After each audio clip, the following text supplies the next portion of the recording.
Hello friends, 30 വയസ്സ് കഴിഞ്ഞിട്ടും സിംഗിളായി തുടരുന്ന സ്ത്രീകളുടെയും പുരുഷന്മാരുടെയും എണ്ണം ഇന്ന് ക്രമേണ ഒരു ട്രെൻഡായി ഉയരുകയാണ്.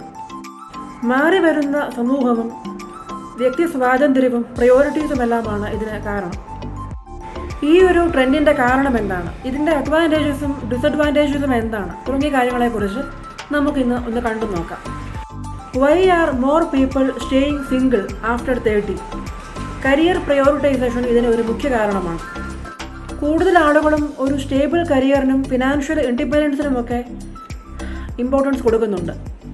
അതുപോലെ തന്നെ മാറി വരുന്ന സൊസൈറ്റിയുടെ കാഴ്ചപ്പാടുകളും ഇതിനൊരു മുഖ്യ കാരണമാണ്. മാരേജ് ഒരു വ്യക്തിയുടെ അൾട്ടിമേറ്റ് ഗോൾ അല്ല ഇന്ന്.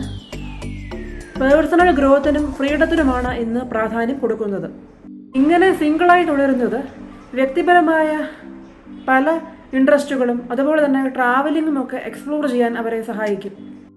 ലോങ് ടൈം കമ്മിറ്റ്മെൻറ്റിനുള്ള തയ്യാറെടുക്കൽ ഇല്ലാത്തതും അതുപോലെ തന്നെ ഡൈവോഴ്സിനോടുള്ള ഭയവും പാസ്റ്റ് എക്സ്പീരിയൻസും ഒക്കെ ഇന്ന് വിവാഹത്തിനൊരു തടസ്സമായി നിലനിൽക്കുന്നു. മാത്രമല്ല, ഇന്നത്തെ തലമുറ ഹൈലി സെലക്റ്റീവാണ് അവരുടെ പാർട്ട്ണറിൻ്റെ കാര്യത്തിൽ. ഒരു ഹൈ സ്റ്റാൻഡേർഡാണ് അവർ വെച്ച് പുലർത്തുന്നത്. കോസ്റ്റ് ഓഫ് ലിവിങ്ങിൻ്റെ വർധനവും അതുപോലെ ഹൗസിംഗ്, വെഡ്ഡിംഗ് ഫംഗ്ഷൻ തുടങ്ങിയവയുടെ അധിക ചെലവും പലരെയും വിവാഹം കഴിക്കുന്നതിൽ നിന്നും തടയുന്നു.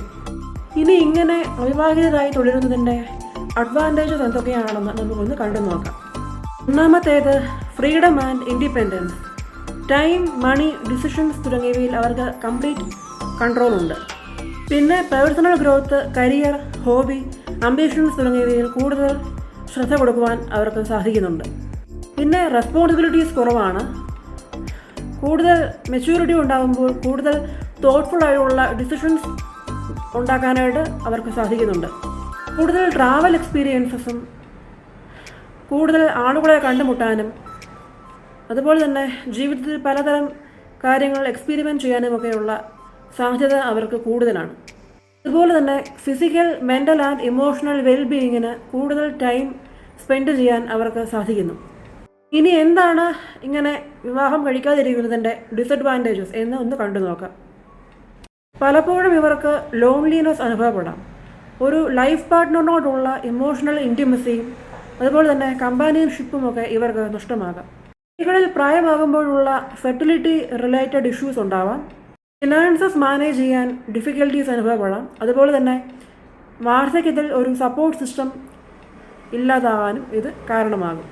സിംഗിൾ ആണെങ്കിലും മാരീഡ് ആണെങ്കിലും നമുക്ക് ജീവിതത്തിൽ സന്തോഷവും സംതൃപ്തിയും കൈവരുന്നത് നമ്മുടെ ഇന്നർ സെൽഫുമായി അലൈൻ ചെയ്യുന്ന കോൺഷ്യസ് ഡിസിഷൻസ് നമ്മൾ എടുക്കുമ്പോഴാണ്.